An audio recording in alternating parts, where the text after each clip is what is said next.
Hi ನಮಸ್ತೆ ಕರ್ನಾಟಕ ಬಂಧುಗಳೇ, ಅಯೋಧ್ಯೆಯಲ್ಲಿ ಶ್ರೀರಾಮಮೂರ್ತಿ ಪ್ರತಿಷ್ಠಾಪನೆ ಮಾಡಿದ್ದು ತಮಗೆಲ್ಲರಿಗೂ ಕೂಡ ತಿಳಿದಿರುವ ವಿಚಾರವೇ. ಯಾವುದೇ ದೇವರ ಮೂರ್ತಿಯನ್ನು ಪ್ರತಿಷ್ಠಾಪನೆ ಮಾಡುವ ಸಮಯದಲ್ಲಿ ಆಯಾ ಸಂಪ್ರದಾಯದ ಪ್ರಕಾರ ಇರುವ ಮಾನದಂಡಗಳನ್ನು ಪಾಲಿಸಲೇಬೇಕು. ಇಲ್ಲವಾದರೆ ಅದು ಇಡೀ ಮನುಕುಲಕ್ಕೆ ಕೆಟ್ಟ ಘನಘೋರ ಪರಿಸ್ಥಿತಿಗೆ ತಳ್ಳಬಹುದು. ಹಾಗಾಗಿ ವಿಗ್ರಹಗಳ ಪ್ರಾಣ ಪ್ರತಿಷ್ಠಾಪನೆ ಮಾಡಬೇಕಾಗಿರ್ತಕ್ಕಂತಹ ವೇಳೆಯಲ್ಲಿ ಪಾಲಿಸಬೇಕಾಗಿರ್ತಕ್ಕಂಥ ಮಾನದಂಡಗಳು ಅಷ್ಟೇ ಮುಖ್ಯವಾಗ್ತವೆ. ಬಂಧುಗಳೇ, ಪ್ರಾಣ ಪ್ರತಿಷ್ಠಾಪನೆ ಅಂತಂದರೆ ವಿಗ್ರಹದೊಳಗೆ ಆ ಸಾಕ್ಷಾತ್ ದೇವರನ್ನೇ ವಿಗ್ರಹಕ್ಕೆ ಸೇರಿಸುವುದು ಎಂದರ್ಥ. ತದನಂತರದಲ್ಲಿ ಮಾತ್ರ ಆ ಮೂರ್ತಿ ಪೂಜಿಸೋದಕ್ಕೆ ಅರ್ಹವಾಗುತ್ತದೆ.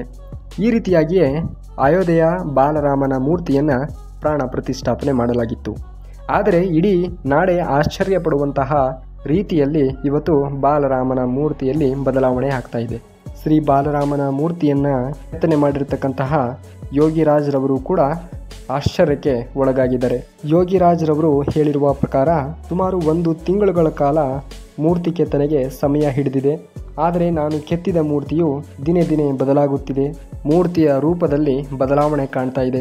ಸಾಕ್ಷಾತ್ ಆ ರಾಮನೇ ಬಂದಾನೇನೋ ಅನ್ನುವ ಹಾಗೆ ಕಾಣ್ತಾ ಇದೆ ಹೇಳಿದ್ದಾರೆ ಯೋಗಿರಾಜ್. ಹಾಗಾದರೆ ಬಂಧುಗಳೇ, ಯೋಗಿರಾಜ್ರವರು ಹೇಳಿರುವ ಪ್ರಕಾರ ಮೂರ್ತಿಯಲ್ಲಿ ಆಗಿರುವ ಆ 6 ಬದಲಾವಣೆಗಳು ಏನು ಎಂಬ ವಿಚಾರವನ್ನು ಸಂಪೂರ್ಣವಾಗಿ ಈ ವಿಡಿಯೋದ ಉದ್ದಗಲಕ್ಕೂ ಹೇಳುವಂಥ ಪ್ರಯತ್ನವನ್ನು ಮಾಡ್ತೀನಿ. ನೀವಿನ್ನೂ ನಮ್ಮ ಚಾನಲ್ಗೆ ಸಬ್ಸ್ಕ್ರೈಬ್ ಆಗಿಲ್ಲ ಅಂತಂದರೆ ಈಗಲೇ ಸಬ್ಸ್ಕ್ರೈಬ್ ಆಗಿ ಬೆಲ್ ಐಕಾನ್ನ ಕ್ಲಿಕ್ ಮಾಡ್ಕೊಳ್ಳಿ. ಜೊತೆಗೆ ಮಾಹಿತಿ ಎಲ್ಲವನ್ನು ಕಲೆಕ್ಟ್ ಮಾಡಿ ವಿಡಿಯೋಸ್ನ ಮಾಡಲಿಕ್ಕೆ ಸಾಕಷ್ಟು ರೀತಿಯ ಸಮಯವನ್ನು ಹಿಡಿದಿದೆ. ನನ್ನ ಪ್ರಯತ್ನಕ್ಕೆ ನಿಮ್ಮ ಮೆಚ್ಚುಗೆಯ ಒಂದು ಲೈಕ್ ಇರಲಿ ಅಂತೇಳಿ ಭಾವಿಸ್ತಾ ಇವತ್ತು ನೋಡೋಣ, ಸ್ಟಾರ್ಟ್ ಮಾಡೋಣ ಬನ್ನಿ ಗೈಸ್.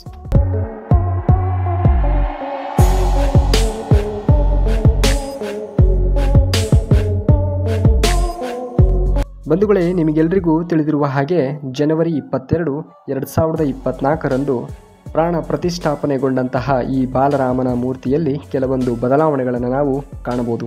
ಬಂಧುಗಳೇ, ಮೂರ್ತಿಯಲ್ಲಾಗಿರುವ ಈ ಹೊಳಪು ಮೂರ್ತಿಯನ್ನು ಪ್ರಾಣ ಪ್ರತಿಷ್ಠಾಪನೆ ಮಾಡುವ ಮೊದಲು ಇರಲಿಲ್ಲ.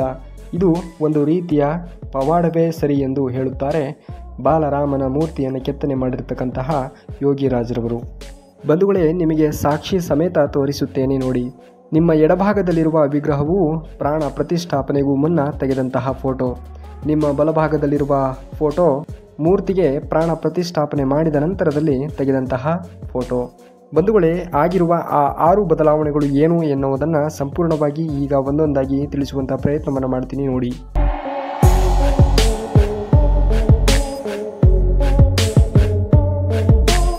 ಆಗಿರುವ ನಂಬರ್ 1 ಬದಲಾವಣೆ, ಈ 2 ಚಿತ್ರಗಳಲ್ಲಿರುವ ವಿಗ್ರಹವನ್ನು ಸರಿಯಾಗಿ ಗಮನಿಸಿ. ಕಣ್ಣುಗಳು ಅದೆಷ್ಟು ರೀತಿಯಲ್ಲಿ ಪ್ರಾಣ ಪ್ರತಿಷ್ಠಾಪನೆಗೂ ಮುನ್ನ ಮತ್ತು ಪ್ರಾಣ ಪ್ರತಿಷ್ಠಾಪನೆಗೂ ನಂತರ ಹೊಳೆಯುತ್ತಿರುವುದನ್ನು ನಾವು ಗಮನಿಸಬಹುದು. ಬಂಧುಗಳೇ, ನಿಮ್ಮ ಬಲಭಾಗದಲ್ಲಿರುವ ವಿಗ್ರಹವು ಸಾಕ್ಷಾತ್ ಆ ಶ್ರೀರಾಮನೇ ಬಂದು ತಮ್ಮ ಕಣ್ಣುಗಳಿಂದ ನೋಡುತ್ತಿದ್ದಾರೇನೋ ಎನ್ನುವಂತೆ ಕಾಣುತ್ತೆ. ಅಲಂಕಾರ ಮಾಡಿರುವ ವಿಗ್ರಹಕ್ಕೂ ಅಲಂಕಾರ ಮಾಡಿಲ್ಲದ ವಿಗ್ರಹಕ್ಕೂ ಗಮನಿಸಿ ನೋಡಿ, ನಿಮಗೆ ಸತ್ಯಾಂಶ ತಿಳಿಯುತ್ತದೆ. ಇನ್ನು 2ನೆಯ ಬದಲಾವಣೆ ಏನಾಗಿದೆ ವಿಗ್ರಹದಲ್ಲಿ ಅಂತಂದರೆ ಬಲರಾಮನ ಹಣೆಯಲ್ಲಿ ಬದಲಾವಣೆಯಾಗಿದೆ.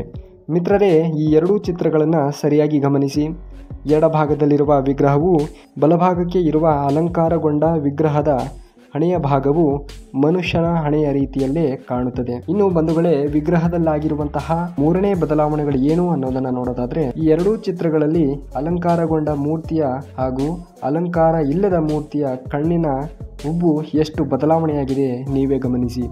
ಅಲಂಕಾರ ಇಲ್ಲದ ವಿಗ್ರಹದ ಕಣ್ಣಿನ ಹುಬ್ಬುಗಳು ಎಷ್ಟು ತೆಳ್ಳಗೆ ಇದೆ, ಅದೇ ಅಲಂಕಾರಗೊಂಡ ವಿಗ್ರಹದ ಕಣ್ಣಿನ ಹುಬ್ಬುಗಳು ಅದೆಷ್ಟು ಸುಂದರವಾಗಿದೆ, ಮನುಷ್ಯನ ಹುಬ್ಬುಗಳಂತೆ ಇದೆ. ಇನ್ನು ವಿಗ್ರಹದಲ್ಲಾಗಿರುವ 4ನೇ ಬದಲಾವಣೆಗಳು ಏನು ಅನ್ನೋದನ್ನು ನೋಡೋದಾದ್ರೆ ಬಂಧುಗಳೇ, ವಿಗ್ರಹದ ಕೆನ್ನೆಯಲ್ಲಿ ಬದಲಾವಣೆಯಾಗಿದೆ. ಈ 2 ವಿಗ್ರಹಗಳನ್ನು ಸರಿಯಾಗಿ ಗಮನಿಸಿದರೆ ನಿಮಗೆ ತಿಳಿಯುತ್ತದೆ. ಅಲಂಕಾರ ಇಲ್ಲದ ವಿಗ್ರಹದಿಂದ ಅಲಂಕಾರಗೊಂಡಿರುವ ವಿಗ್ರಹದ ಕೆನ್ನೆಯು ಎಷ್ಟು ಅಗಲ ಹಾಗೂ ಸಂಪೂರ್ಣವಾಗಿ ಮನುಷ್ಯನ ಕೆನ್ನೆಯಂತೆ ಇದೆ.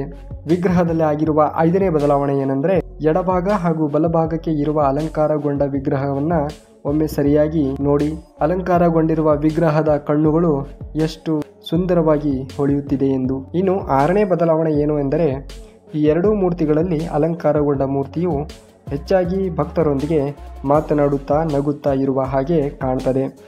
ಇನ್ನು ಇಷ್ಟೆಲ್ಲ ಬದಲಾವಣೆಗೊಂಡಿರುವ ಬಾಲರಾಮನ ಮೂರ್ತಿ ದರ್ಶನಕ್ಕೆ ಭಕ್ತರ ದಂಡೆ ಹರಿದು ಬರ್ತಾ ಇದೆ.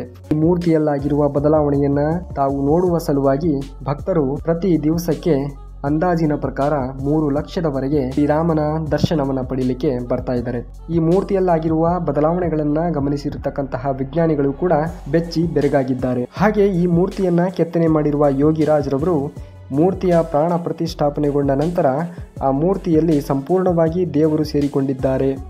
ಆದ್ದರಿಂದಲೇ ಈ ರೀತಿಯ ಬದಲಾವಣೆಗಳು ಆಗ್ತಾ ಇದ್ದಾವೆ ಎನ್ನುವ ಮಾಹಿತಿಯನ್ನ ಅವರು ಒಂದು ಸಂದರ್ಶನದಲ್ಲಿ ಕೊಟ್ಟಿದ್ದಾರೆ. ಬಂಧುಗಳೇ, ಇವೆಲ್ಲ ಒಂದು ಕಡೆ ಆದರೆ ಅಯೋಧ್ಯೆಗೆ ಬರುವ ಭಕ್ತಗಣವೂ ಕೂಡ ದಿನೇ ದಿನೇ ಹೆಚ್ಚಾಗುತ್ತಿದೆ. ಒಂದು ಅಂದಾಜಿನ ಪ್ರಕಾರ ಒಂದು ದಿನಕ್ಕೆ 3 ಲಕ್ಷದಿಂದ 4 ಲಕ್ಷ ಜನ ಶ್ರೀರಾಮನ ದರ್ಶನವನ್ನು ಪಡೀಲಿಕ್ಕೆ ಅಯೋಧ್ಯೆಗೆ ಧಾವಿಸ್ತಾ ಇದ್ದಾರೆ. ಇನ್ನು ಮುಂದಿನ ದಿನಗಳಲ್ಲಿ ಬಹಳಷ್ಟು ಪ್ರಮಾಣದಲ್ಲಿ ಜನರು ಬರಬಹುದು ಎಂಬ ಅಂದಾಜನ್ನ ಮಾಡಲಾಗಿದೆ.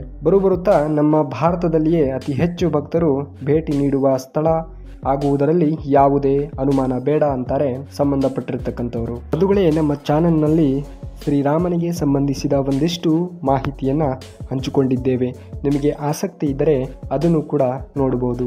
ಚಾನಲ್ಗೆ ಹೊಸಬರು ವಿಸಿಟನ್ನು ಕೊಟ್ಟಿದ್ರೆ ಸಬ್ಸ್ಕ್ರೈಬ್ ಮಾಡ್ಕೊಳ್ಳಿ. ಹಾಗೆ ಈ ವಿಷಯವನ್ನು ಆದಷ್ಟು ನಿಮ್ಮ ಸ್ನೇಹಿತರಿಗೆ, ನಿಮ್ಮ ಬಂಧು ಮಿತ್ರರಿಗೆ ಶೇರ್ ಮಾಡಿ. ಜೊತೆಗೆ ಈ ವಿಡಿಯೋ ನಿಮಗೆ ಇಷ್ಟವಾದರೆ ಒಂದು ಲೈಕನ್ನು ಕೊಡಿ. ಧನ್ಯವಾದ. ಕರ್ನಾಟಕ.